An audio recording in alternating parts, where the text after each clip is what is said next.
Many children have imaginary friends, but what if that friend only seemed to be imaginary, when in fact they were a mind projected across space from a distant planet very different to us, an intelligence that may be peaceful, but its very presence can't help but put its contact, 11-year-old Matthew Gore, in danger.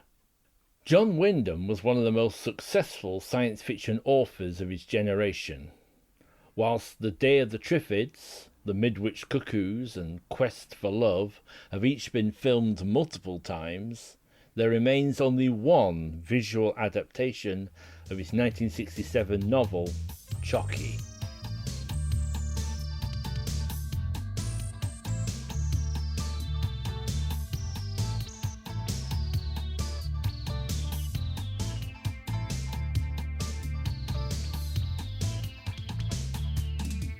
Today we're talking about Chocky and its two sequels, Chocky's Children and Chocky's Challenge. And aside from myself, the other mysterious voices you'll be hearing belong to my guests, Rebecca Ray and Will Hadcroft. Rebecca's an old friend of the show, and her current podcast is I Don't Do Sci-Fi, in which she and John Isles introduce her sister Danny to science fiction that Danny's never seen before. Will is an author and publisher whose work includes the children's adventure series Android and the BBC audiobook The Resurrection Plant. Hello and welcome. Hello. Hello. Nice to have you here. Chocky was the last novel to be published within the author's lifetime in 1967. It was an expanded version of a novelette which had originally appeared in the March 1963 edition of Amazing Stories. Experienced TV producer Richard Bates bought the television rights from their existing owner and sold it as a package to Thames TV. He was credited as script consultant on the first two series. Adapted by Anthony Reed, who had previously script-edited Doctor Who, produced by Vic Hughes and directed by Vic Hughes and Christopher Hodgson, the 6 episodes were broadcast between 9th of January and 13th of February 1984. Well received by viewers, Thames felt confident enough to commission an original sequel, Chocky's Children, which appeared a year later, 1985. This had much the same team, except Peter Dogood took over from Hodgson as co-director. A third series was ordered, but Vic Hughes was moving on, so Bob Blagden directed Chocky's Challenge, and Richard Bates became a hands-on producer for these last 6 episodes. These were broadcast between the 29th of September and the 16th of October 1986. Now, Will, would you like to sum up the plot of Chocky for us? Matthew Gore, a teenage boy, is selected by an unseen alien presence. Initially, he experiences Chocky as a voice that only he can hear. The first hint for his adoptive parents, David and Mary, that something unusual is happening is the sudden barrage of questions, such as, why do cows never learn how to open the farm gate and escape the pen when they've watched the farmer do it many times? At first they assume he has a pretend friend like his younger sister Polly, but his artistic and sporting achievements dumbfound them, and his worrying behaviour peaks when he's on the verge of nervous exhaustion, tormented by the unrelenting questions. His dad invites his old university friend and professional psychiatrist Roy Landis to talk with Matthew. He and his wife despair at Landis's conclusion that Matthew is possessed by an alien intelligence. The Gores join another family to holiday at a countryside cottage. When a boat breaks away from its mooring and knocks Matthew and Polly into the lake, Matthew saves his sister from drowning. This baffles his parents, since Matthew is unable to swim, but he tells them Chocky took over his body. He's upset that he has received a bravery medal that he believes belongs to her. Fascinated by what Matthew has told him and Chocky's suggestion of revealing a limitless power source, Landis naively discusses the matter with his colleague Sir William Thorpe. Thorpe has Matthew kidnapped in the hope of making contact with Chocky and forcing her to divulge her secrets. When Matthew is returned to the family, Chocky contacts his father, speaking through Matthew. She explains the human race is not mature enough to be granted the knowledge she was going to impart. It is mutually agreed that Chocky will leave Matthew alone to develop at a normal rate, though some latent skills and intuition might remain. In the epilogue, David presents his son an amended award for bravery. It is awarded to Chocky. Now, I think that to kick off with, I'd like to hear your general impressions of Chocky the series. Will, would you like to kick off? Well, I thought, really, I'm gonna answer this in two ways. One, as my 14-year-old self, or 13 3/4-year-old self on the original broadcast, and how I feel now. And I was struck as a boy. I was struck by it straight away, the series. I remember the trailer for it. I can remember Matthew Gore sitting at his school desk and the wispy green energy coming in and landing on him, and him jumping with a start as he hears a voice that we don't hear. So I knew straight away from the trailer that I would be hooked on this. And then when I watched it, a highly intelligent presentation, really, for a children's series. And I was hooked on all the big questions that it was asking, like the why do cows never learn to open the gate and escape the pen when they've seen the farmer do it many times? Why do we have 7 days in a week when 8 are more efficient? All that kind of thing was very intriguing to me as a boy. When I look at it now, I can see that it's one of the most intelligent children's series ever made, really, because it was so cerebral. It wasn't just an action-adventure thing. It really was making the audience think. So, Rebecca, how did you... Was this your first encounter with Chocky? Yes, it was. So I didn't see it as a kid. In fact, it's one of those shows that around the early 2000s, you'd go online and talk about shows, old TV shows, children's shows you'd be nostalgic about. And I kept hearing older people on there talking about Chocky, and it was almost like a legend, going, oh, Chocky. Yep, Chocky was brilliant, Chocky was scary. So I always wanted to see it, and I thought this was a great opportunity to finally see it. I read the book first. Maybe that was a bad thing, because I think the book was better than the show. I found the show, thinking on it now, I think the show would have been... I think Chocky would suit a film format better than a stretched out TV series, because I think this stretching it out affected the pacing of it. Mm-hmm.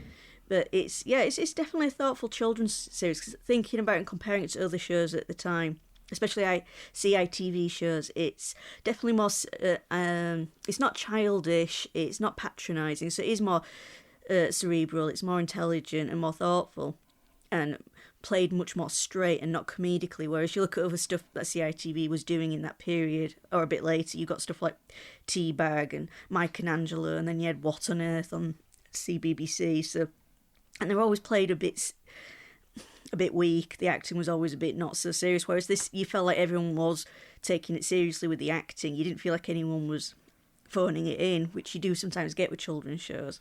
I think I'd agree with you there. I think it is a series that's played commendably straight, and certainly it's something you would more compare to other straight ITV children's dramas of the kind, like Children's Ward. Yeah, you get some really seriously heavy kitchen scenes with the parents, like you're watching a soap where Mary and David are really worried about their son and concerned maybe he's got a mental illness, or is it a child development problem, and they're really concerned, is there something wrong? And you've got these really serious intense scenes where they're just in the kitchen talking and debating this. I think that is something that comes, the whole sort of, as a metaphor for mental health, that it's unavoidable, and I think it tackles it in quite a sensible way.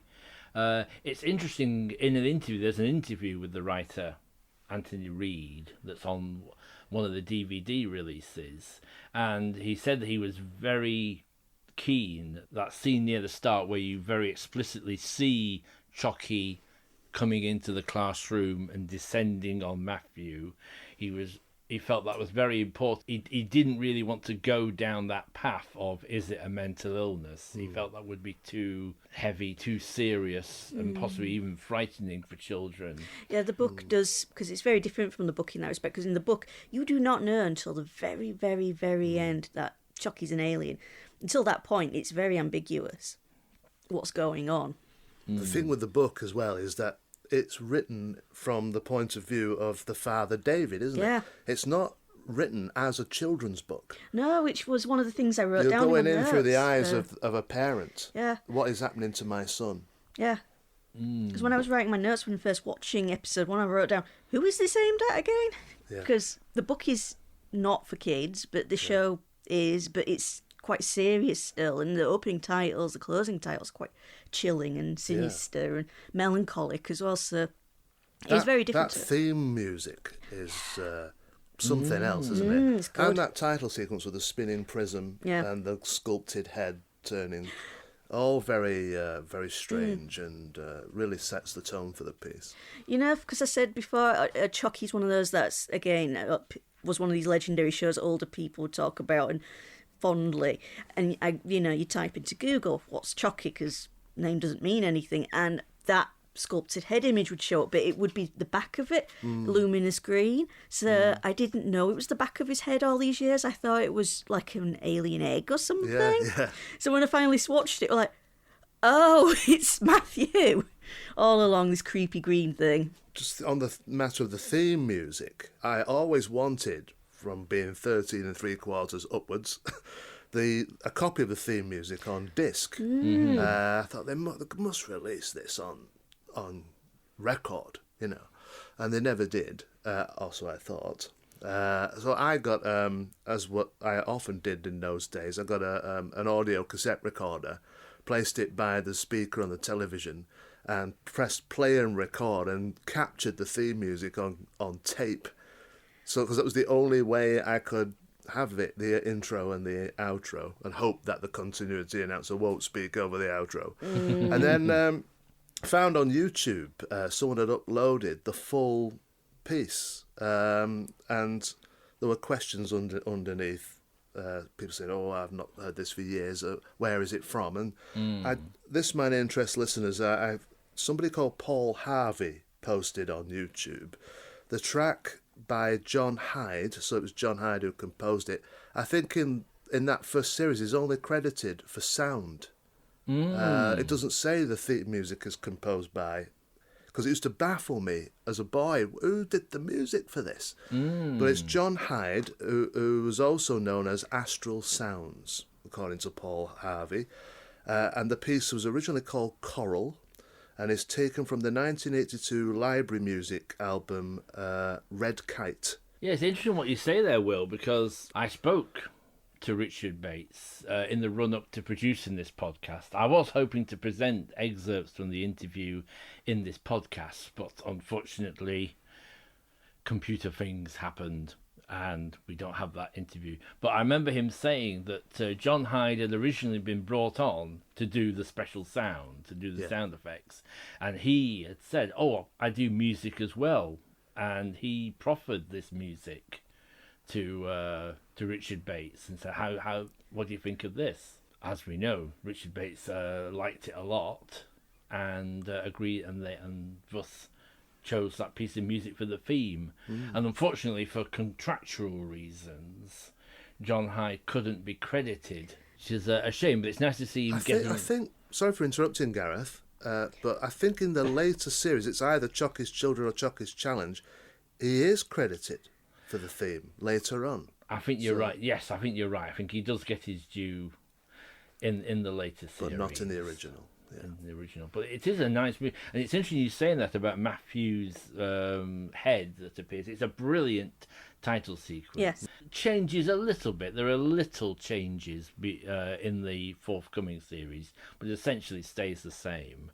And that you start off with this strange floating pyramid, inverted pyramid, And I think it's a very deliberate thing that the back of Matthew's head, that sculpture that we have, it looks like an alien egg. I think that's a very clever thing, bit of design they do, that when it turns around, it looks like something weird and alien. And then you have that countryside backdrop, which presumably is sort of suggesting Middle England and where they live. Yeah, slightly posh. That's it. Although initially it starts off looking like an alien landscape. And then it slowly becomes revealed, no, actually we're on Earth and everything's very domestic and it's a normal little boy. Yeah. And it starts off very memorably with that piercing scream at the start that is never quite explained, but it sort of sets up that sometimes there are creepy aspects to this story that perhaps we'll talk about soon. I don't know how I would have reacted to it as a kid if I'd seen it, but I've seen lots of people online saying how this scared them as kids and gave them nightmares and things. But as an adult watching it, you don't feel the same at all. No, I don't. I think it's the creepiness comes more in the ideas than anything that's actually seen on screen. As we were saying, it's shot and it's played quite straight as a straight piece of drama. It's the inferences in that this is an alien we learn can take over human bodies. He doesn't. Chocky, who actually explains that they're genderless, they don't actually have, but is generally referred to as she, and speaks with a feminine voice provided by Glynis Brooks, who does a lovely job on that voice. But it's interesting that, as well as just being a voice in his head, she can take over. It turns out she can take over his body as well, and he seems very accepting of this. In fact, Matthew's attitude to Chocky throughout is, to me, especially watching it this time, is weirdly passive all the way through. He never really challenges Chocky. He's happy to go along really with whatever she says. Yeah. No. Take over me. I'll take over you and draw a picture, or I'll take over you and swim. Well, in that case, I guess he was very sensible in accepting that, because his little sister Polly would have died.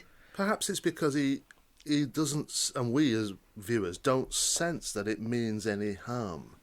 Now, obviously, as adults, we would think, hang on, maybe it's pretending it doesn't mean any harm when really there's an ulterior motive. But would an 11-year-old boy think, what's going?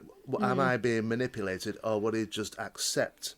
Because he's not ever asked to do anything horrible. He's never asked to hurt anybody. No. And he's never hurt himself, apart from being mentally drained by what's going on.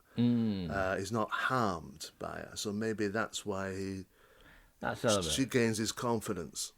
And I think that's part of it. I mean, it's established, we learn later on that she's made contact with lots of minds all over the world, and it seems like his is the most receptive. That's why she starts with Matthew.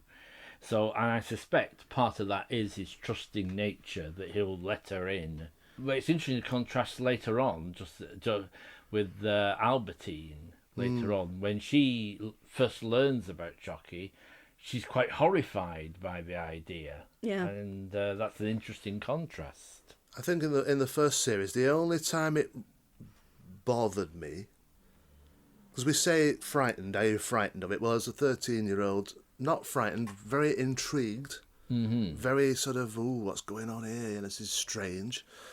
But the only time it kind of spooked me was when they got the new family car, and he comes in all worked up and in a right state because she thought it was silly to get so excited over a car when it's just a combustion engine and very inefficient, etc., etc. That was the only time I sensed that it could be sinister.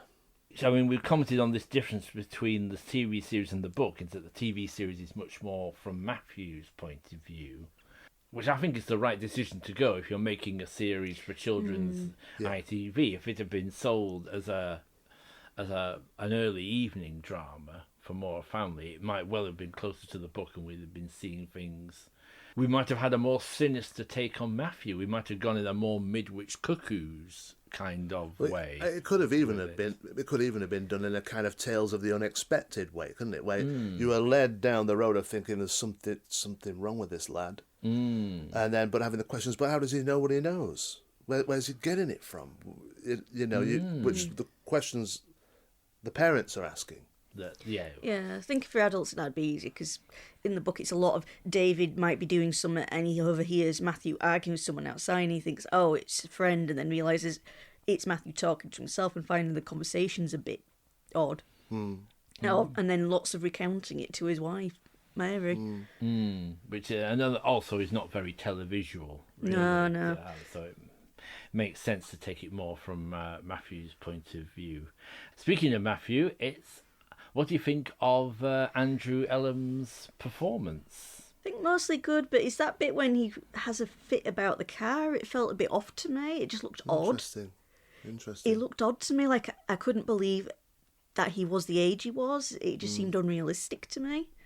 The way he's shrieking as an 11-year-old boy, but he's almost shrieking like he's a 5-year-old. So I found that odd.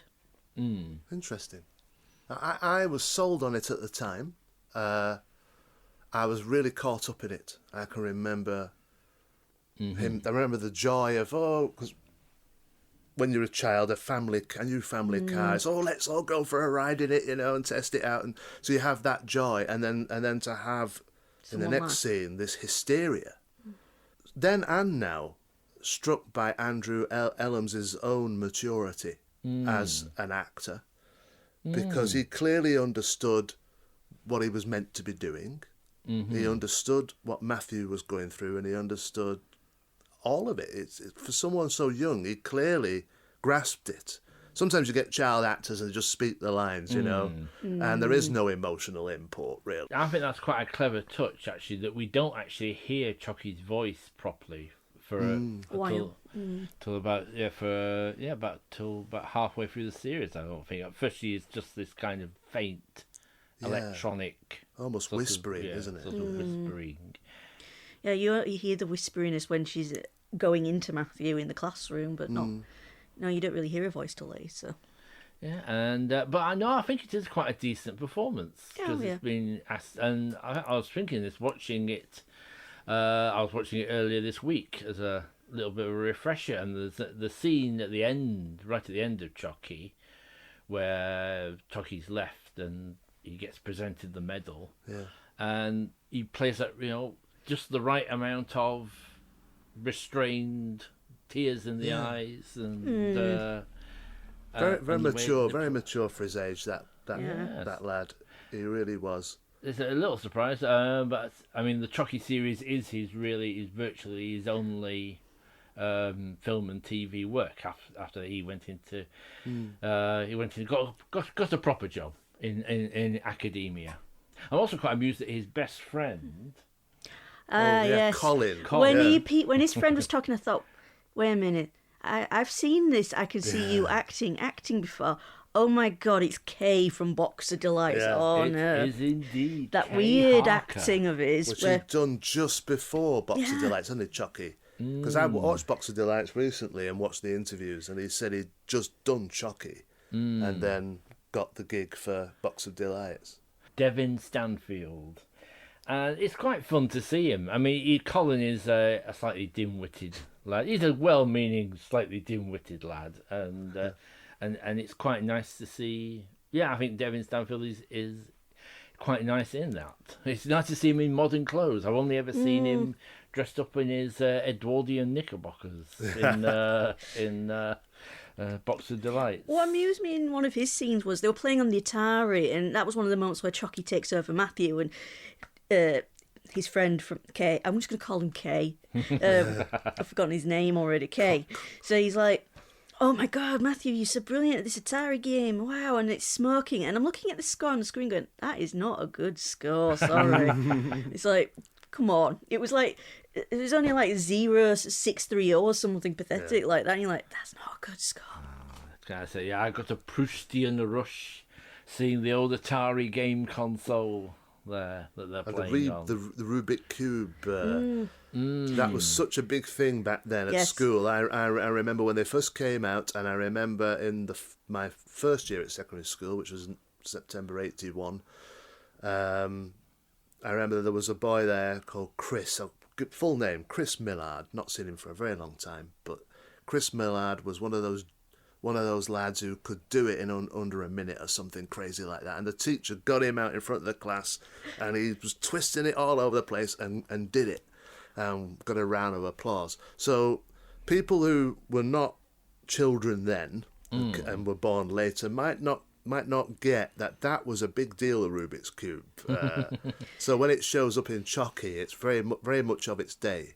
It's funny that as well, because it's another way it's different to the book, because the book was set in an unspecified near future, whereas the TV series, by having a Rubik's Cube and an Atari, is very firmly setting it in the 80s. And it's a series that enjoys quite a decent adult cast as well. There's quite a lot of familiar faces turning up. His father David, played by James Hazeldine, who just a few years earlier, people might have remembered him facing other psychic phenomena, including an episode about a boy with strange telepathic powers in the Omega Factor. That's the lead in that. I remembered his face from that. I I know this guy when he showed up in Chocky. Yeah, and he's fine as a very sort of sympathetic father, trying to keep it calm against, whereas his wife Mary, played by Carol Drinkwater, who will always be remembered by people for All Creatures Great and Small. yeah.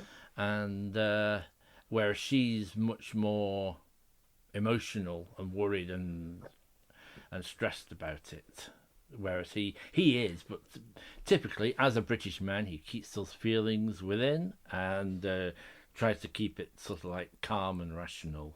Well, it almost at the end, it becomes like this secret between him, David, and his son, Chocky. And just says, don't talk about it in front of your mum anymore, because he gets it, but he knows no one else will. Or at least the mum won't. Yeah, the mum at times comes across as almost hysterical. But looking at it now from an adult point of view, I buy into that more now. Yes. That you will be thinking, what is happening? What does all this mean? So you've got David being cool and collected, and let's go and see my friend Roy Landis, and he'll sort it all out. But I can see from a mother's point of view, she would be demented by what's happening. Well, yeah, parents are going to get worried. And in the book, I mean, David describes Mary at one point as the typical dichotomous parent who wants the child to be both a genius but perfectly normal at the same time. that is a nicely John Wyndham phrase, that. I think this is something I wanted to say about the John Wyndham book and I think the TV series tries to address this a bit, the book is a bit sexist in how it portrays women. Mary's very much all about wanting babies, and there's all this stuff about the pressure from a family, because she's in a big family and they all have kids and know each, and they were putting all this pressure, so they adopted, when they couldn't have a baby, David and Mary adopted Matthew. And David just reflecting on things, thinking, blaming it all on her as an intrinsic woman thing, that all women must have babies, they want babies, but not reflecting that actually it's probably due to this massive pressure of expectations from a family. The book is also sexist in how it portrays Polly as inane, trivial. She's always going on and on about Twinkle Hooves, which is like a donkey story, a kid's story, something. But when Matthew goes missing, she's just like, well, Twinkle Hooves did this when he disappeared and got kidnapped. And the dad just shouts out, shut up, stop talking and go away. And it was just like, wow, the women in this are portrayed as babbling idiots. But the show does address that, and in fact at one point they switch it from David to Mary, who is the one who connects the dots between Matthew's art skills suddenly emerging and the swimming. So it is good that the TV show does try and do better with the women characters and give Mary more agency a bit. The things that are more frightening in it are the scenes where Matthew's abducted in a car by adults on his way home from school. That would frighten a lot of, pretty much any parent. Yeah. And that's, I think, in the programme, that's all handled very well, that. He just disappears, and then you've got his return, and then the press phoning up, and all that attention. The boy genius was abducted, and why was he abducted, and all that business with that guy Thorpe, you know. Yeah.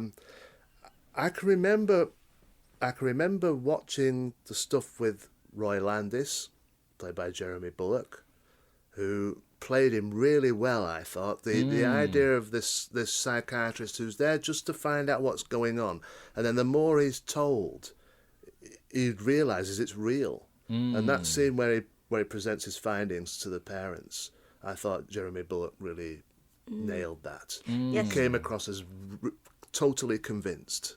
And was convincing as a result. And you're more suspicious of him in that than you are in the book. You're kind of more believing that he's got the parents' best interests in, and whereas in the TV series you're thinking, oh God, he's going off to tattle to, was it Goldthorpe, and thinking money and stuff. So yeah, I thought he was good. And the contrast with when you get to Thorpe and when he lies Matthew down and plays that weird record with the spiral, and then it spooked me at the time as a boy when he's saying, "Now Matthew, you're falling into a sleep," blah blah blah, and then at the end it just goes, "Chocky," and you realise, oh, he's trying to tap into it. Very sinister. Yeah. That's a nicely done scene, that. And it's very memorable, the visual. I love the record, the black and white spiral record. It was quite cool, that. But all the white fruit in there was weird. That was a weird. I suppose this is like Matthew's recollection of things rather than a reality. Yeah, it's kind of a bleached out image, isn't it? Of this very sterile place. Yeah, which is a nice in a show that's otherwise keeping it all very realistic. That's a nice little. It's a nice little touch of imagery. And it's also always a pleasure to see Jeremy Bulloch, who's one of those actors who turns up in all sorts of things and quite a lot of genre stuff. Disturbing, certainly watching it as an adult, where he's kidnapped and by that gets into a stranger's car, hasn't seen enough public information films, obviously. Yeah. And the way I think Anthony Reid writes that is also quite clever. In hitting that line, he doesn't want to scare children, but there are obvious inferences that older children and parents might bring in. So there is that nice little line after Matthew is returned to his family. The police inspector sort of said, "Oh, can I have just a word with you, Mr. Gore, before you go?" And they go in the office and close the door, and the police inspector says, "We've checked him over and he's unharmed." Yeah, I think that's just a nice little. That's all you need to touch. know, innit? All you need to know. Something that struck me as well is when we get to the point, I don't know if it's the end of episode 3 or wherever, where Chocky reveals. Matthew says, "I wish I could see you." So she says, "I will show you my energy force." And then we get that vortex kind of effect with all the smoke and everything, and that humming noise, that throbbing noise. From there on, as a viewer, you then see what you're dealing with, and the idea that she might be sinister goes for me at that point. That you think we're on safe ground here. So then, when Thorpe tries to tap into it, then you start to care about Chocky. I found, and you start thinking, This is all going a bit sour, and not just for Matthew, but for Chocky as well. That they're trying to exploit it to their own ends, and obviously for greed and making money and so forth. So you actually do start to care about Chocky as a character, rather than just some visiting force thereon.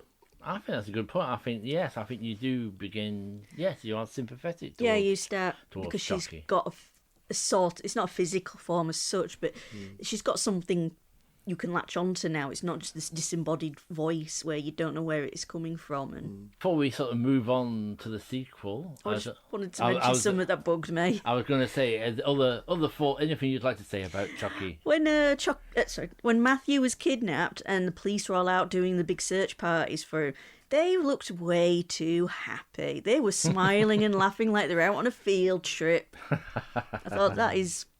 Couldn't someone have said, like, you're searching for a missing child? Yeah. Take it seriously. What we were talking a bit earlier about pacing.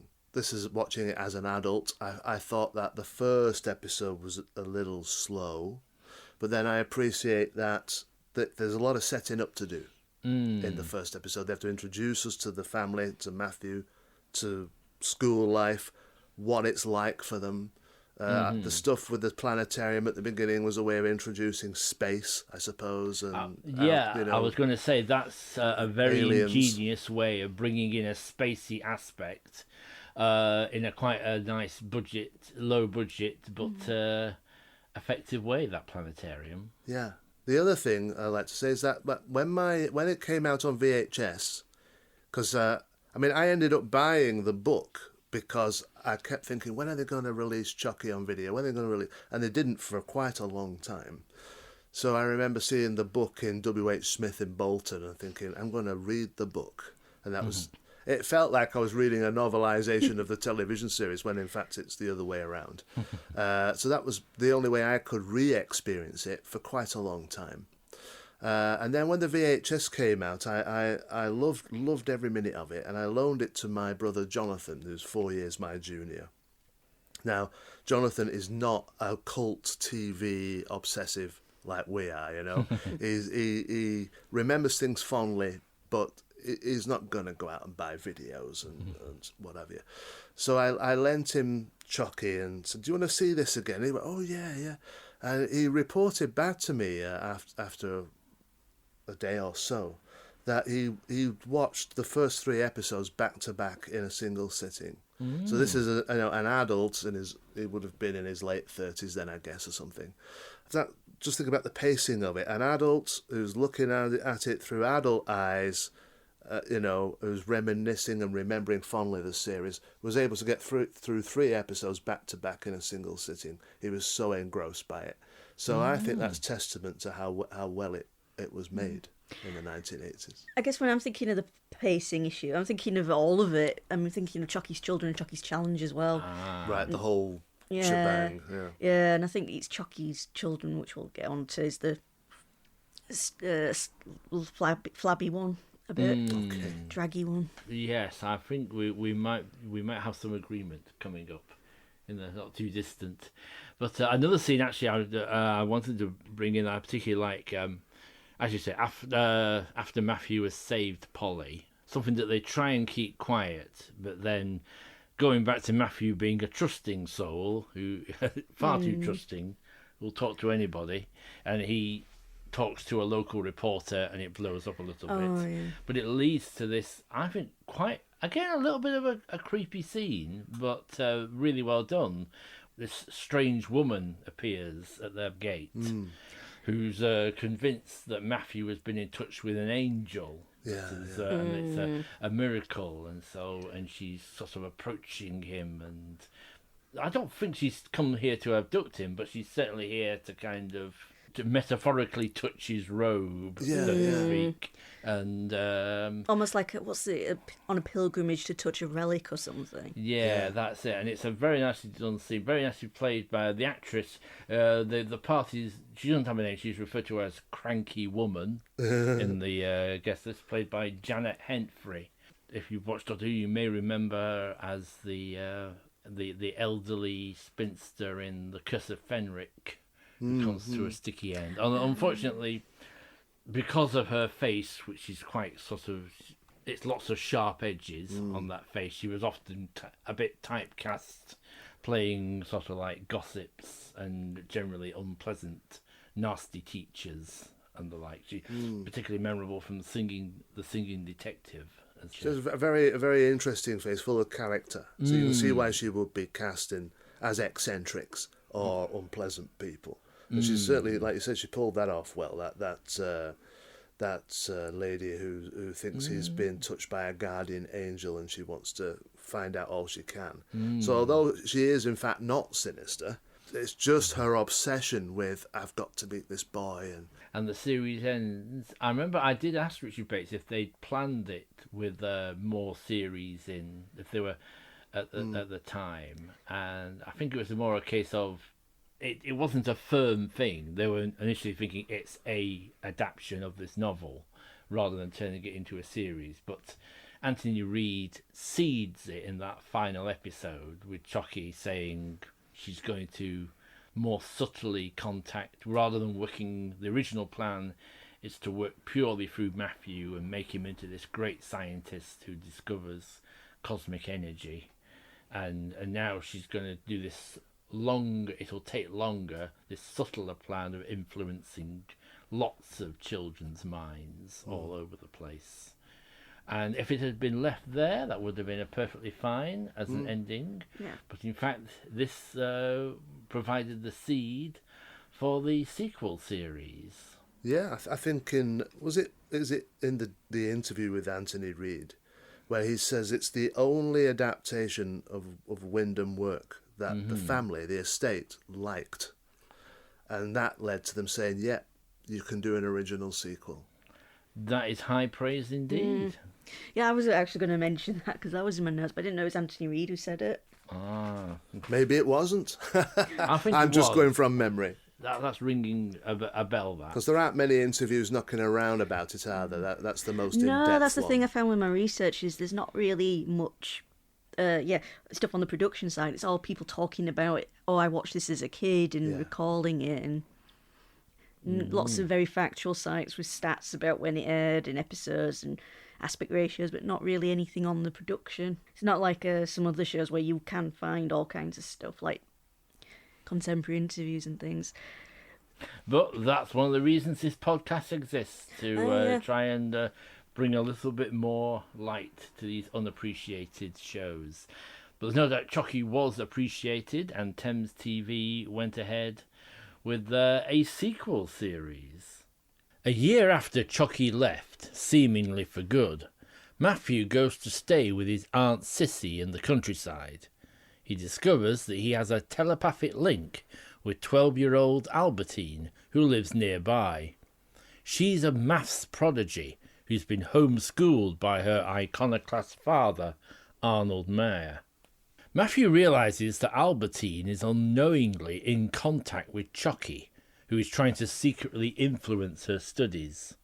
Eventually, Chocky reveals herself to both children when they are put in danger by the same shadowy agency of Sir William Thorpe that abducted Matthew before. They escape by combining their telepathic powers to unlock their rooms and incapacitate their kidnappers with a wall of voices. Back home, the children tell their fathers that for a moment they were part of a powerful psychic gestalt of Chocky's children from all over the world. So, I'd be interested in how you feel about the first sequel, Rebecca. This is the one that I think is probably the weakest of the three. I mean, it was some of good elements of it, but it was dragged out a bit. I think the pacing was a bit slow at times, where it just felt like lots of scenes of Matthew looking for Albertine, breaking into that field and going up to visit the windmill, and then going back and making clay statues and back and forth, back and forth. It felt like that for quite a while. But then all the stuff with, Thorpe, shadowy, people like Luke who's disguised as pretending to be the gardener, pretending to be a Cambridge student, just taking the summer off and doing jobs for Matthew's Aunt Sissy. I like that stuff. And I really like the art linking stuff where Matthew was drawing pictures of places he'd never been, but he was drawing pictures of these windmills, and it turned out they were windmill that was in Albertine's outside her house. So I like that connection because it was the first clue that Chocky was working with Albertine or through her. And I did enjoy the stuff with the clay stuff when Albertine made a clay city and it was Chocky's home city, and that's when Matthew was able to prove the Chocky connection because he had a painting of the same scene, and there's no way otherwise they both could have created the same city. I reacted slightly differently. I did enjoy it entirely. but maybe again I'm harking back to when I first saw it. I remember being so excited that we're going to get a second series. I remember, and I really am going off memories now because I've not seen any original trailers for it since they were broadcast. But my memory is that the windmill was in the trailer. He has a premonition of the windmill, and then he sees the real thing. So you know something spooky and strange is going on. Obviously, we know from the title, Chocky is returning. I felt with the pacing of the first episode, it's difficult to know whether I think it's slow because it is slow or because you're just anticipating Chocky's return. So there's this build-up gradually of strange things and then meeting Albertine and her father and so forth and all of that kind of stuff. Yeah. And that they are deliberately holding it back. The reveal that she is in fact still active and working with somebody else. And then as you say, then it unfolds as Matthews tries to convince Albertine that he knows where she's getting her talent from, and the resistance to that idea initially, because people don't want to think they're being helped by some external force. They want to think that they are naturally talented. So you have that resistance to the idea, and then, as you say, the comparison of the artwork and the clay models showing that they're being fed the same information from the same source, and then they are united then. And I liked the fact that her father was very gruff and disinterested and irritable. It was a nice contrast to David in the first series, but in the end comes round. I liked all of that. The stuff with Luke, I can remember as a boy thinking, oh no, because you're in on it. You know he's not to be trusted, and everybody's trusting him. When Matthew was spilling that trail of paint and looking for Albertine, and you're like, no, Luke's following, no. Yeah, but then later you get a sense, don't you, that Luke is starting to question what he's been hired to do, and he's not settled with it. He's not, when you're spying on children and manipulating them, and if you've got any kind of conscience, that is going to start bothering you, no matter what you've been promised by your employers. So yeah, intelligent again. I mean, Anthony Reid was able to keep the tone of the original thing, because obviously this time round he did not have a book to base it on, so he kept the tone and the level of intelligence and the cerebral side of it, just there. Yes, it is an intelligent extrapolation of the first novel. Yeah, it works. It does suffer. I can sort of see you mean about the slow pace, but it suffers a bit in that we, the viewer, are considerably further on than the characters. We spend the first half, really, of this drama waiting for them to catch up with us to some extent. Yeah. I think most viewers would be suspicious about Luke from the off, really. Yeah. Because it's that Scooby-Doo thing. Why has this character been introduced if he's not going to turn out to be a problem later on? Or can we get on with... Yeah, and the dad's slowing it down in that respect, because every time Matthew tries to go over, the dad's like, we don't like having visitors, go away, doesn't want to know anything, doesn't want to know anyone. Yeah, he's another way almost of padding it out a little bit longer, even though he's played by another marvellous actor, Prentice Hancock.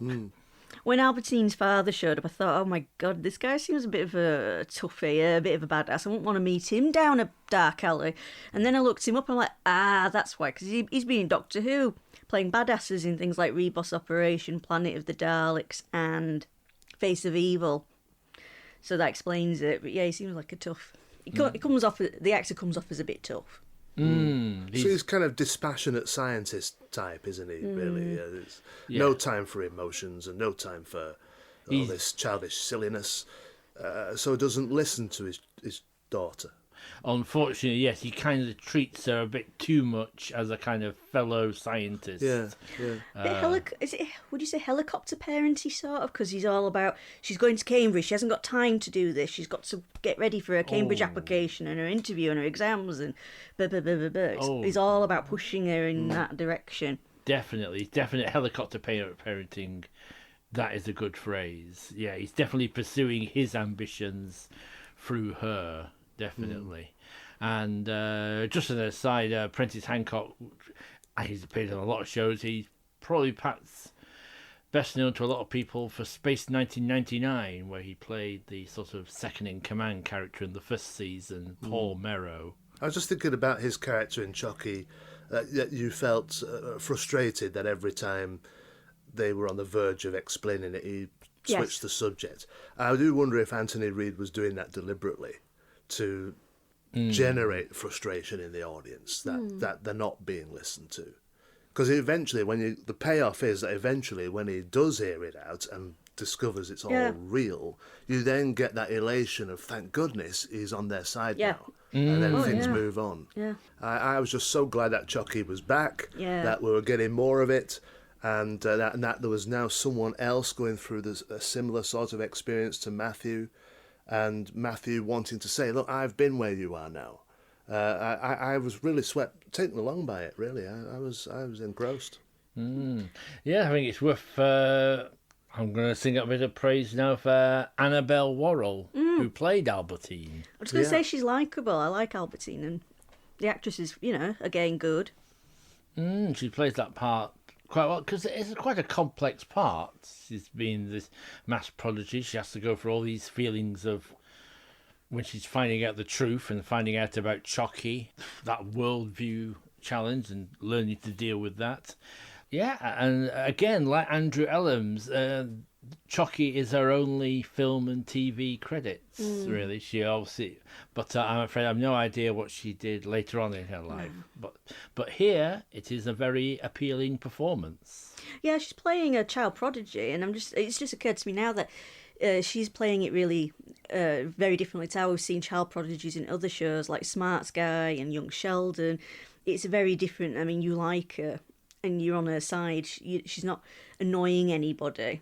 Whereas other shows like Young Sheldon and Smart Guy play it for laughs, where they're so intelligent and aloof that everyone around them's like annoyed. Yeah, so she's not pretentious, is she? No. Whereas they're speaking down to the adults as, oh, you silly people, you don't understand. Yeah. Where she is intelligent and does grasp things on a level that most of the other characters do not, but will not speak in a disparaging way to them. No, like the art, she takes on board having a go at doing pottery and stuff. It's her dad who's like, oh, this is a waste of time, and she's like up for learning how to do some pottery. And it's interesting for this, Anthony Reid reaches into a couple of other John Wyndham novels with this idea of the telepathic gestalt and combining powers to become a stronger entity, which is an idea that pops up in both the chrysalids and the Midwich Cuckoos. One thing I think we can be glad in at least they are both good characters or sensible characters, because it would be worrying to have those kind of powers possessed by children who were less level-headed. There's a version of this story where they could have gone all very vengeful on the sinister organisation. As it is, they just sort of stunned them. Gone all Matilda, you mean? I imagine if it were made today, they would go down that route, because there tends to be an inclination towards the darker side of things these days with these kind of shows. I was thinking of that film, I don't know if you saw it, Chronicle, where some teenagers come in contact with this alien artifact. It's never explained what it is, but as a result, they gain special powers. They can fly, they've got X-ray vision, but they don't get dressed up in spandex, thankfully, in primary colours. They just stay as themselves. But you have them having a great whale of a time playing tricks on people at school and so forth. But one of the characters in it is quite flawed. He has an alcoholic dad, and the mother has gone, and he starts to want to take revenge on various people at school, and it slowly but surely gets out of control, where the other kids with the powers have to try and manage him, and in the end defeat him. So you could see if Chocky's Children was made today, it might have gone down that road. It's interesting you say that, because you just reminded me of something Richard Bates said about the first series, is that he got letters from some parents saying how nice it was to see some polite children on TV, unlike those yobbos over at Grange Hill. Indeed. Very middle class children. Yeah, it is a very middle class series. We can't get to where everyone's really got very nice houses. Aunt Sissy's house is lovely. Big houses, lots of rooms, cars, multiple cars. For some reason, both David and Arnold love to announce their presence and arrival by beeping their car's horn every time. Once you notice it, you can't unnotice it every time that David arrives anyway. It's beep, beep, beep. And same with Arnold, beep, beep, beep. So how does that compare? Because I've not read the book for a long time, Rebecca. So how does it compare with the book, the original book? Is there a sense of it being posh? Or is that something that Richard Bates' team have superimposed? There's something funny about the book, because we were talking about pacing and stuff, and I remember you talking earlier about there's a lot of setting up in episode 1 of Chocky. Well, that's nothing compared to the setup in the book, because in the book, at first are like, David and Mary are like, oh no, he's got an imaginary friend, it's Pip all over again. And then in the book it said, David's like, right, well, I'm going to tell you all about the Pip story now. And you're like, okay, we're going to find out about Pip, Polly's imaginary friend. So it starts off with, well, David was a student here and Mary was a student there, and they decided to, with their friends, they didn't know each other, and they went on holiday, and it happened to be in the same place, and they were going here and there in Italy, and it was lovely and all this stuff. And then then the tour operators went bust in the middle of the night, and everyone was stranded, and David and Mary decided to go off together and all that. And you're like, okay. And then it goes on to details about they dating and then getting married, and then all the pressures of Mary's family, and they move house and adopt Matthew. And you're like, okay, so this is, when are we getting to Pip? And then eventually Polly's born, and then she has an imaginary friend Pip, and it's like, and that's the story of Pip. And it's like, so most of it wasn't the story. Yeah, of you're Pip. like, you could have just said Polly had an imaginary friend called Pip, and it was annoying because he always wanted a place at the table. But no, we had this weirdly, really detailed, elaborate backstory of how David and Mary met and got married. I slightly struggle to say too much about Chocky's Children, because I said it was a nice extrapolation, but to some extent it's kind of telling the same story as the first one. Yes, because it does end again with Albertine being kidnapped, and only Matthew knows what's going on, and no one's believing. They all think she's run away, and he's like, no, the bad people have kidnapped her. It's Chocky all over again. But of course, David's away somewhere. Because the parents have gone on holiday or at a conference in Germany or something like that, and that's why Matthew's with Aunt Sissy. So he's not got that parental authority figure to help back him up. He's on his own, Matthew, and no one's believing him. It's very Enid Blyton, that's the way you make a child into a hero. You take away the parental figures, So and they stand on their own. Yeah. And then you've got like Luke locking Matthew up in a bedroom in the house, and there's bars on the windows, and Sissy's like, oh yeah, we never got rid of the bars for some reason. And why is there locks? Who has a bedroom doors where they can be locked with a key? I only ever see that in TV and films, never real life. Yeah. Old places might have have a lock on internal doors, interior doors, and then you end up moving in. But why do you keep them, and why do you keep the key? It's somewhere where your summer job gardener can nab it. Yeah. That's these conceits, so that a particular plot device could unfold. Yeah. Yeah, so we could have Matthew finally getting connected to Chocky again, and Chocky taking over to make Matthew strong enough to remove the bars on the window. Yeah, it's interesting at this point. It's going, like you say, we mentioned Chronicle. It is going in a little bit more of a sort of superhero-y, certainly tomorrow people-y sort of way, with the children having advanced powers and fighting bad guys, led incidentally by another marvelous cult actor. Ed Bishop is there as the leader of this shadowy cartel, and it's always good to see him. He's probably best known remembered for UFO, but he's had a lot of genre credits over the years. But it's strange, there isn't really much in the way of comeuppances. The children escape, their powers are expanded a bit more, and we learn a bit more about this idea of the telepathic gestalt. I'm trying to remember now, do we hear police sirens when in that scene where they're rescued, or have I just imagined that? I can't remember. One thing what stood out to me in those scenes when Matthew's going to rescue Albertine is he sucks at stealth. He would suck so bad at playing Deus Ex because he's standing in the middle of the forecourt of the building. So anyone looking out the window could go, "Oh, hey, there's that kid. Let's capture him." He's just stood there, and then when he gets in, he finds the room Albertine's in. He's like, "Albertine, are you okay?" It's like, "Sorry, Matthew, I don't think everyone in the building heard you. Shout it louder, please." Well, I think we can come up with some final thoughts for Chocky's Children and move on, I think, to the sequel. So I think maybe it should have been 3 episodes, thinking on it now. It does. I think it suffers from its length. I think this, if anything, cried out to be a nice feature-length sequel. It was this one. Right. I'm fine with the pacing of it. Apart from that first episode, as I say, I think that it took too long to get there. That Chocky was back. But I can't think of anything that really stands out to me as irritating or as sequels go, extrapolated, as you say, from the idea of the original book. Yep. I think it's fine. Yeah, I enjoyed it.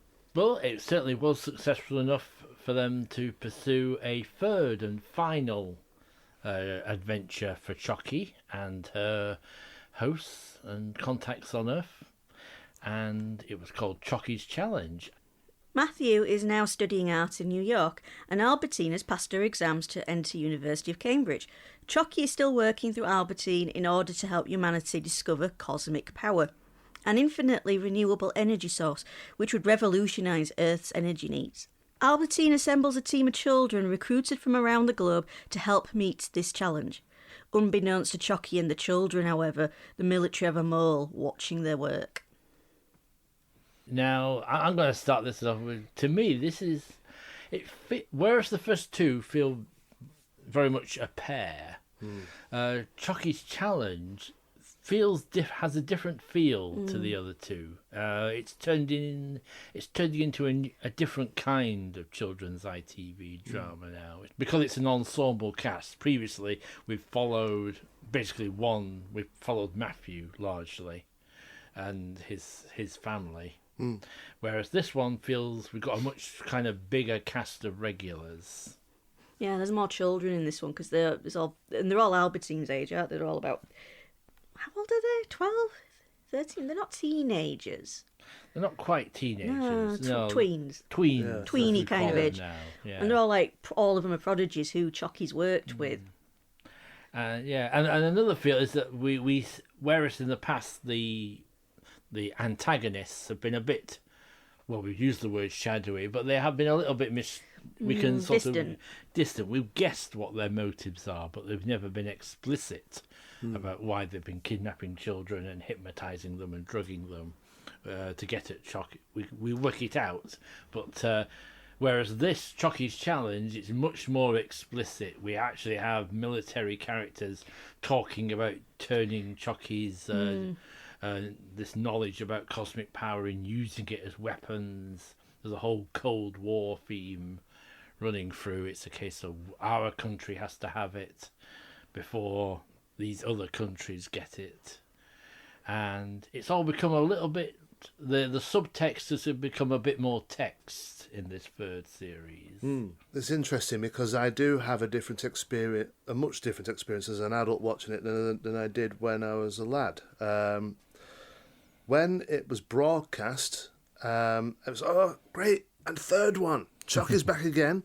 And I couldn't take to it. I think it is the fact that it was more of an ensemble piece. I remember realising, it dawned on me that Matthew wasn't really going to be in it that much, and that it really wasn't going to focus on him that much. It was more Albertine than the other kids, and I gave up. Back then, I gave up. I didn't watch it to its conclusion. I got bored of it. It didn't feel like the same show anymore. Not interested, and I actually gave up. And then when it came out on VHS, I bought the first two, but not the third. Still, because I had memories of it not really living up to the first two, so didn't buy the third one. And then, I don't know, a couple of years ago or something, I decided to watch the first two again. I had them on DVD by this point, and I thought, do you know what? I'm going to get the third one. And I watched it all the way through for the first time in my life, and was pleasantly surprised by it. I thought it is a different animal to the first two, but there's nothing wrong with that. I think at the time I was so invested in Matthew because he was close to my age then, that he was the hero of the thing for me. And once he was not there, my investment had gone, really. The other things that were in it weren't strong enough to hold me. Watching it now, I think it's a very good second sequel. I think it develops it well. When you've got a story like that, there are only so many places you can go before you've done it. So to get a third one out and it still be interesting and engaging. And then, of course, something I'd totally forgotten about till I saw it is that the actor who plays Julius in the Tripods is one of the... I think he's a teacher or something in Chocky's Challenge. He's a professor. That's right. Like the one who is on Albertine's side all the time, Professor Ferris. He has such a distinctive voice and look. I remember thinking, it's Julius from the Tripods.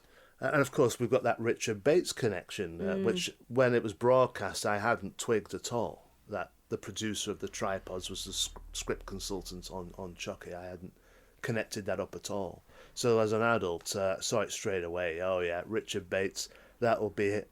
Is he called Richard Wordsworth or Molesworth? Yes, it is Richard Wordsworth. It's not Molesworth, is it? That's a writer. Yeah, that's a schoolboy character. Yes, Richard Wordsworth. Wordsworth. Now, it's interesting that you looked at him and you thought Tripods. Yeah. I was looking at him thinking, oh, he's got a familiar looking face. Yeah. And I went and looked him up and I realised that he plays Victor Caroon in the Hammer Quatermass experiment. Right. He's the astronaut who turns into a monster in that story. And it's a marvellous performance. If you've not seen it, it's well worth seeking out. So it was quite nice to see him here as Albertine's sympathetic professor. Yeah, and I liked all the, university drama going on. There's a lot of grants, people fighting over university grants and trying to, not being happy because...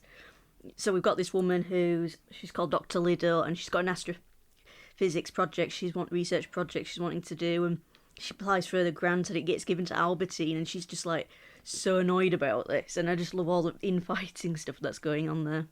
Yes, there's a sense we're now in this wider world, like you say. That's there's more politics. There's the whole, like I say, the whole university politics as well as the Cold War politics going on.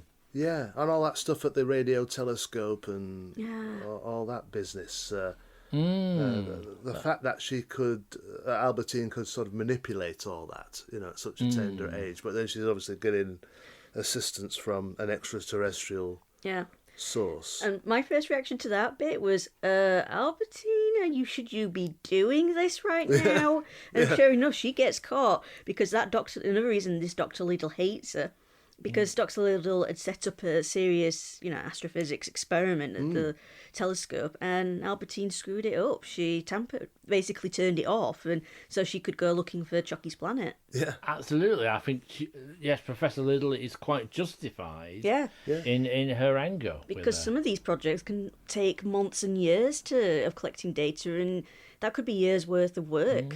Albertine's wrecked. For the first few episodes, Dr. Little really hates Albertine, and she's got this guy she's friends with one of the professors on the grants panel, and she's trying to get him to basically reject Albertine's work.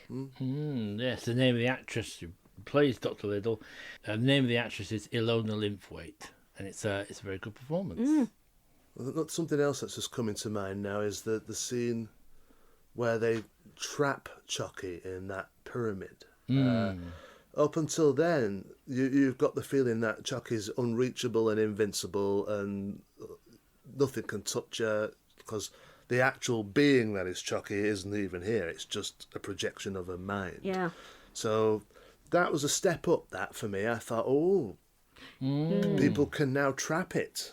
A bit like E.T. or something, where we're now in territory where it's not just the child who's in danger, but Chocky's actually in mortal danger, sort of. That is a nice raising of the stakes, now that Chocky can also be affected by humans. Because it gets you thinking, doesn't it? It does get you thinking. And if you mess around with an advanced intelligence like that, and you trapped it, what would its own people do about that? Are you inviting an invasion or? So they resist the urge to go all vengeful on us. We just get Chocky's. We will call it Chocky's parent. Coming to the rescue. Another swirly, strange effect. In fact, be interesting to know sort of like how they achieved some of those. I have a little effects. story about that. I met Richard Bates through the League of Free Men, the Tripods fan club. We all met up in Brighton. It was really nice to be able to just talk to him. We were in this little pub, and you had access to him, and you could have a chat. He took questions first of all, and then from the fans, and then later on you could talk to him directly.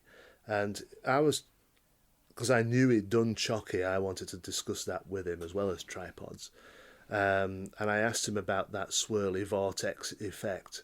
And he said the funny thing about that is that the device that creates that sort of 3D image, all the strange moving shapes within the tunnel, is actually cigarette smoke.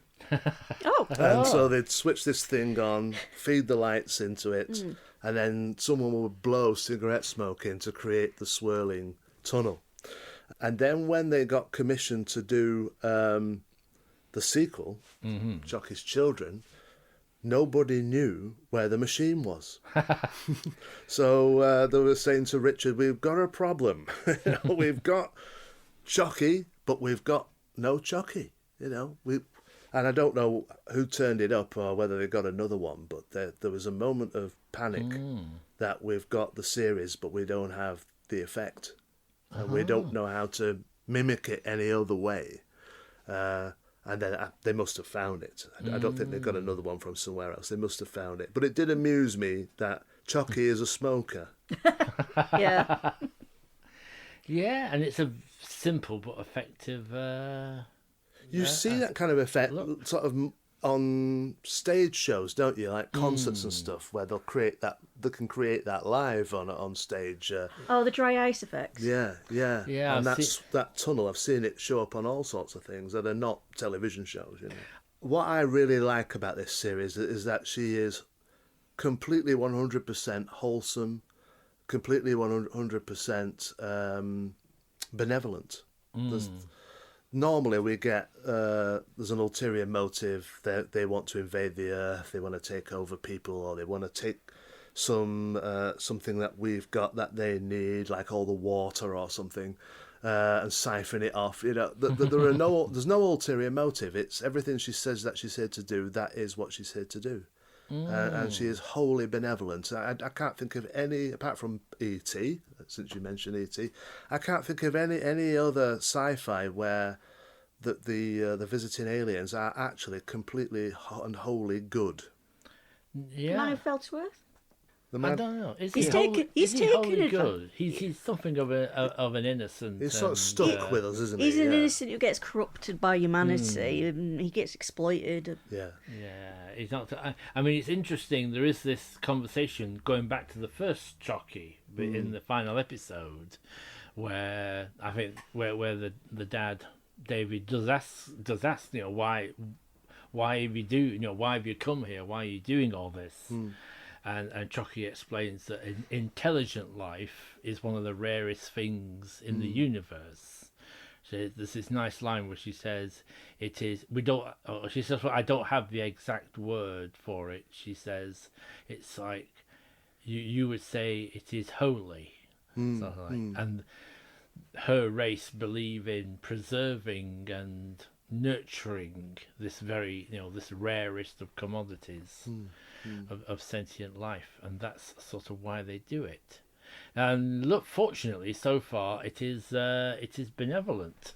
I mean, part of me, just on an intellectual level, worries because at the end of the day they are still an alien civilization. They're not human, and maybe their version of what's best for humanity at the moment, and in the context of these three stories, is fine, but the method, the fact that this Chocky has been working secretly all over the world and influencing young minds all over the world, you can look at that and think that's could be a little bit sinister in some ways. You can question what right do they have to do it. Exactly. Who are they to say that we need that help?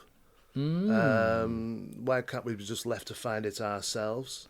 There is the element of it. In a way, they're doing it because they can, because they have this superior powers and technology. So there's a moral question, isn't there? Well, it's like when people talk about wildlife documentaries and see a predator animal killing an innocent prey animal, and you get people saying, well, why didn't the cameraman stop it from eating that bunny? And you say, well, we can't interfere with that, that's nature. And I guess it's like that, but on a much more interstellar scale. Yeah, it's an interesting debate. Interesting, actually, Chucky does say at one point that they have that her people have rules of non-intervention. And in fact, she's broken those rules by rescuing Matthew and Polly from drowning. Again, David raises this, and she said, well, that was a mistake. And David's like, I'm glad you made that mistake. But it shows the intelligence of the story, really, that to go along these ambiguous moral lines where there are no easy answers. Do you interfere or not, and in what criteria? Yeah, and the debate about the renewable energies, because it reminds me of a recent episode of The Orville. It was one of the last ones. It was about, in fact, it was the last one. It was about this woman from a planet that's similar to our own, and she tries to steal a replicator and take it back to her planet. And she's told, your planet isn't ready for it. And it's very similar in terms of these, you got this military wanting oil companies and that wanting to stop Matthew and Chocky from creating renewable energy, because they were, that'll wreck the money-making business in fuel.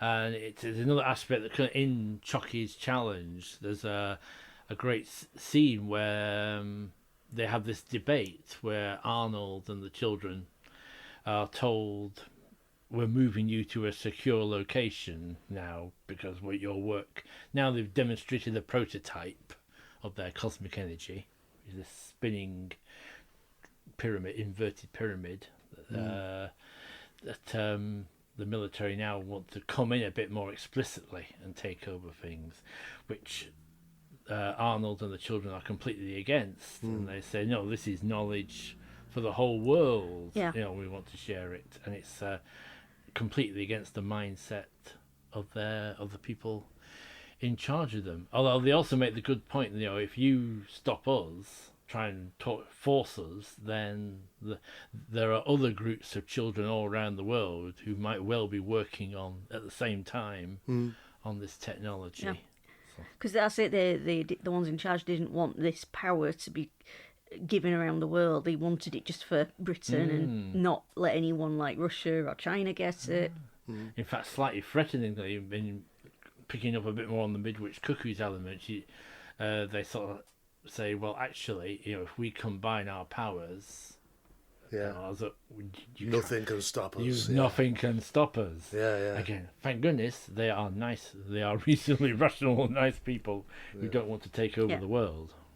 I suppose that's if there was ever a Chocky 4, if Big Finish Productions want to do it or somebody, you could actually push it further down that road and let's have some not so nice people with access to. I mean, could a being like Chocky be fooled into thinking that you are your intentions are fine and you're honourable, and then you turn out not to be? That's an interesting thought. Possibly someone who could shield their because real she doesn't intentions. she doesn't seem to twig that humans are duplicitous. No, she falls for that Initially. woman who was pretending who was the mole, who trapped her. She's like, "Oh, Chocky, I forgot the name of the little boy, but she's like, look, he's hurt, go save him." And Chocky goes in and she's like, bang. As we said, this is more of an ensemble show, so we now have more child actors involved regularly. We're joining Albertine in this scrum. We've got Paul. He was the shortest, the young dark-haired lad. Is he the one who I just mentioned who got trapped in the Yeah, he's box? the one. Because he was manipulated as well, when he hypnotised, and because there are a few episodes where the important devices and things went missing, and it was the military stealing them, and they were using, I think, was it Paul then who to basically go down in the night, open the cupboards and steal things and pass them on to the military. And there's also Mike from America. Oh yeah. Was he? And Sue Lin as well. And yeah, I must admit, I don't want to be too hard on a child actor. Freddie Brooks in this place, who plays Mike, but I'm not sure about that accent. Yeah. Well, sounds a bit Brooklyn-y, doesn't it? Most adult actors, English actors who try and put on an American voice, it's not all of them are that good, are they? So we'll forgive the child actor for not quite pulling it off. Well, surprisingly, guys, Freddie Brooks turns out to be one of the child actors who actually did more acting after Chocky, and has done stuff like appeared in Inspector Morse, Grange Hill, The Bill, something called Sammy and Rosie Get Laid, among other things. I mean, they've not done tons of stuff, but they carried on acting till about 1993. Interesting. All right. Well, I'm not going to say anything more then. His dodgy accent didn't do him any harm. Yeah. So Chocky's challenge, we were talking about the creepiness of the fear. The third series isn't really about fear. There's nothing really creepy going on in It's Chocky's more intrigue, challenge. isn't it? It's more intrigue and adventure and mystery. Well, it's because I guess the key difference is the adults are working. All the good adults are working with the kids. They were discussing the plan set and showing it like they are university students doing a project, because they're having to do presentations going, this is what we've made, this is what money we need for this material, we need that. And it was just, they're just working with the adults, and the adults are taking them seriously. Whereas in the first two, the kids are kind of on their own most of the time. Yeah. Well, I think I'd like to get a few final thoughts on the Chocky series from you. I'm going to start Of the whole thing. Look, taking it in the whole. So, would you like to start off, Will? Okay, so I would say the first book, a fine adaptation, very pleasant viewing, very engaging. I loved it as a boy, and I've loved it revisiting it as an adult. It's one of my all-time favourites. Chocky's Children, a competent and engaging sequel that does retread some of the same themes, but because you're getting it from a different perspective, it's palatable. And the third one is a very interesting spin-off from the core ideas, and really takes it as far as you can with that kind of show, I think. I think that third one is the end of it, really. So as a trilogy, yeah, a big favourite from my childhood, and I would recommend either revisiting it if you've not seen it for a long time, or sitting down and trying it for the first time, bearing in mind its limitations of, you know, the era in which it was made. How about yourself, Rebecca? I mean, overall, if I'm covering all three, then I would say a bit of a mixed bag, but I really like at its core the kind of themes that come up. I like the stuff about how we've got this alien entity that doesn't understand our world and how we organise things, and keep asking Matthew questions, and I love that Matthew trying to get through. And this is emphasised more in the book, where when Chocky reveals herself to David, saying, I don't have access to some of the words because I'm having to use the words Matthew knows. So some of these words are going to sound childish because she can only explain things in using a vocabulary Matthew already has, so it can be very difficult. And I just found all that stuff really interesting in Matthew trying to explain things that just seem obvious and taken for granted to him. Like, why do we have 7 days of the week? Why is there 24 hours in a day? And stuff like that. Why isn't it all metric? And why can't cows learn to open a gate? Why do we have different levels of intelligence and different genders and all these kind of things? And I just like that stuff. Yes, I think it's an intelligent, well-made children's series. It doesn't talk down to children at all. It's got some quite grown-up concepts. Yeah, and it's domestic as well. It's small. It's not grand sci-fi. It's not special effects heavy sci-fi. It's very focused in the home and with the family at its core. Absolutely, it knows exactly what kind of a story it is, and it's all the better for that, for not trying to make it epic or huge, or the whole universe is not at stake, is it? Thankfully. No, and I like that. I like things that are small, because I get, in this day and age, I get really bored of, and my eyes start glazing out, especially with Doctor Who at the moment, where everything's always, it's the end of the universe, the whole galaxy, the universe. It's not even just the end of the Earth, it's the end of the universe. And I'm just like, again. Well, I've really enjoyed talking about Chocky and its sequels with yourself. Before we go any further, though, I think I really want to talk about Will Hadcroft. And let's talk about Will Hadcroft. Dr. Hill, the excellent writer and publisher, and of all kinds. You worked in several mediums over the years. Yeah, various things. So I started out with a small press publisher in 2000. Well, I met him in 2000. Android and Century Lodge was published in 2002, would you believe it? That's quite a long time ago. And then I self-published Android and The House of Shadows. That wasn't a great success, because when you're in publishing or trying to get started in publishing, there are so many assumptions that you make about how it's going to go, and none of them come to pass in the way that you imagine. And then I was advised by John Ainsworth, who would later be my editor. This was in the early, mid-2000s. He put me on to Hearst Books, thinking that might be a place for Android. Then Hearst Books went out of business.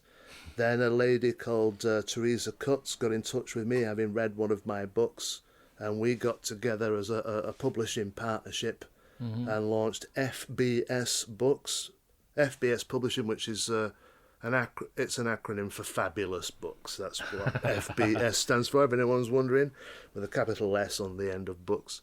So we then began we published Android and the Ghosts of Winter Hill through that. Then we started to look at other people who'd been published and then fallen by the wayside. So we republished some of their things. We approached people who were involved in fan clubs for various programs, thinking that if they published a book, they could sell it to their members of their fan club. Our top achievement, I would say, so far, is we approached Tim Bentinck, the actor who plays David Archer in The Archers. And Teresa's a fan of The Archers, so she knew about Tim Bentinck. I'd heard him in a Blake 7 audio and was just happened to be talking to her and saying, hey, Tim Bentinck's in this, you know. And then we had the light bulb moment. Let's see if he's got anything he would like to publish. And Tim had self-published Colin the Campervan, a children's story. We approached him and said, how would you like to republish that? Because it was only on Kindle. How would you like to republish it as a paperback, fully illustrated? And we showed him what our illustrator, Owen Claxton, could do with oil paints. So he's, yes, please. So we published Colin the Campervan, and he hired a PR person of his own, and managed to get himself on BBC Breakfast Television, talking about the Archers for 3 minutes, Colin the Campervan for 2. And as a result of that, just that one appearance, we sold about 2,000 copies of Colin the Campervan in a fortnight. Wow. So that's the peak of our achievements in publishing. We wanted to do it properly, so we didn't want to just take people's stuff and then get it as good as we can get it and then publish it. We wanted it to be properly proofread, so we hired someone who we knew would do a thorough job on that. We wanted it properly typeset, proper artists involved, so it would look like and be a professional production. So John Ainsworth, who I'd met in 2005/6, thereabouts, I met him quite by chance. He was between media jobs and came to work for a few months in the office where I was working, was sat next to me, and I was assigned to train him, not knowing who he was. And then the more we talked about our mutual interests, it became clear that John Ainsworth had edited Cult Times magazine for Visual Imagination, had directed and edited several Big Finish productions. And he used to go away on a Friday. He used to get a train, 3 o'clock he'd finish work, get a train down to London, direct somebody like Derek Jacobi or somebody in a Big Finish, and then come back on Monday and tell me all about it. Wow. It was surreal to go through that. So and then he was able to get full-time work back in the media again. I think he was back at Big Finish and various publishing things. So then fast forward again a few more years, and BBC Audio Originals, the producer Michael Stevens, says to John, who's the editor, we could do with some new blood, you know, some new writers. And I'd seen John a few months previous, or maybe the previous year, at a Big Finish Day convention. And I'd said to him, John, if you're ever looking for new writers, don't forget me. So some months hence, I got the email inviting me to pitch for BBC Audio Originals, and that led to The Resurrection Plant, the second Doctor adventure, which came out in August 2022. Brilliant, and it is absolutely brilliant. I enjoyed it a lot. Oh, The Resurrection Plant, yeah. I enjoyed that as well. I enjoyed doing it. It was a very interesting process to you get asked for, say, 3 ideas, different ideas, and I was given Doctors 1 to 12 because Jodie Whittaker was the one on TV at that time. So you had Doctors 1 to 12 to choose from. So I had 3 storylines. I chose a different Doctor for each one. And then they went with what was then called The Sanctity of Death. That was its original title, which I still think is the better title. Because it's the idea of the story is that people are worked to death, brought back to life, worked to death again, over and over and over. So the phrase the sanctity of life becomes meaningless. So I thought, I'll call it The Sanctity of Death.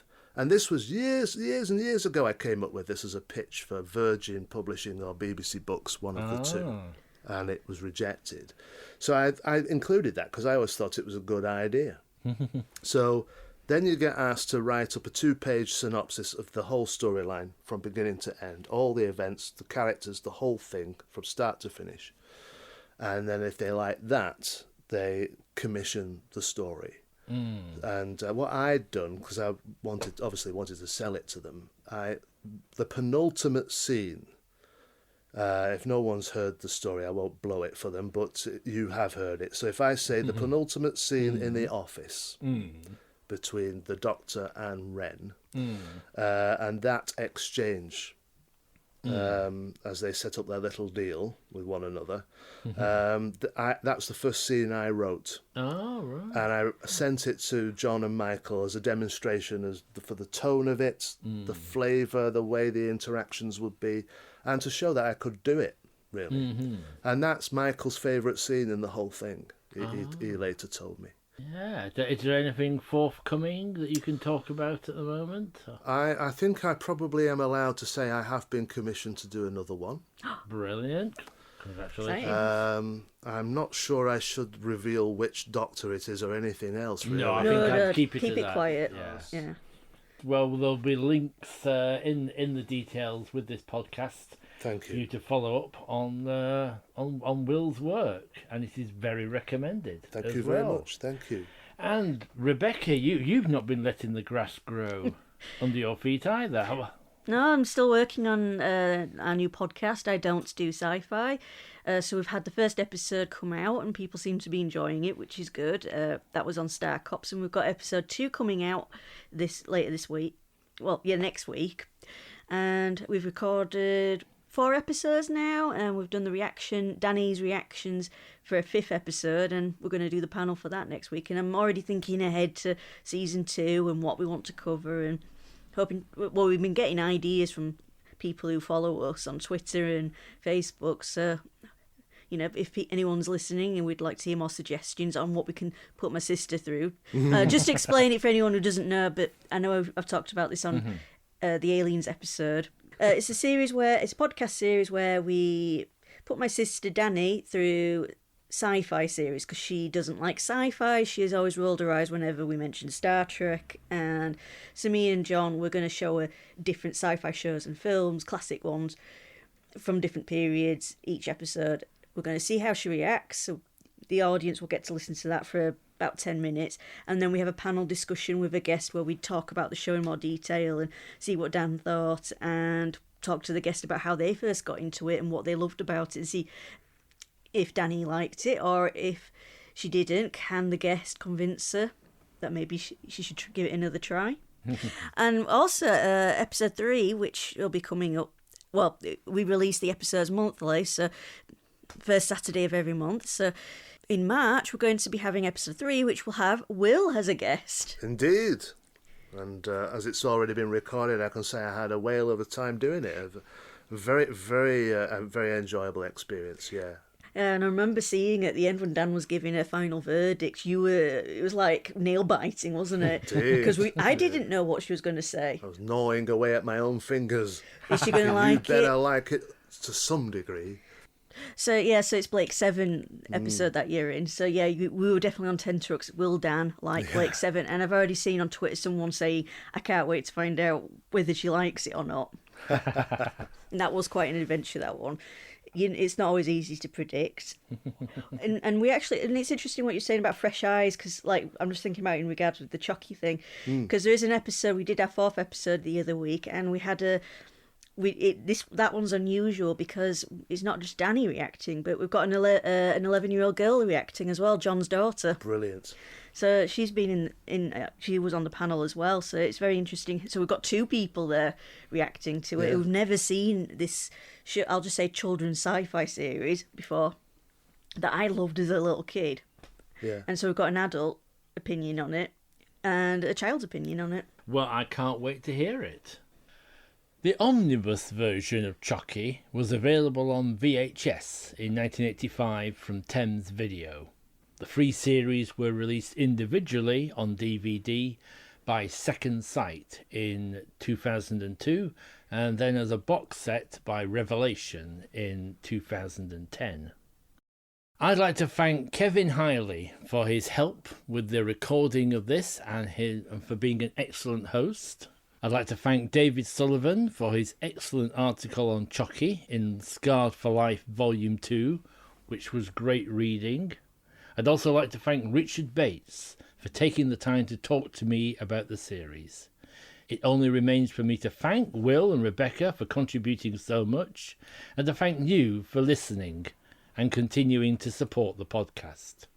For now, though, it's goodbye from Rebecca Ray and Will Hadcroft and myself. Until next time.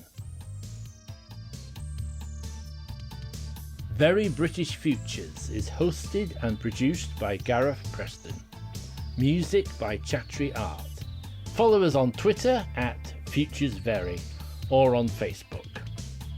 Visit our website at westlakefilms.uk/Very British Futures for more information on our shows and extra links to web resources related to the programmes we discuss. Goodbye for now.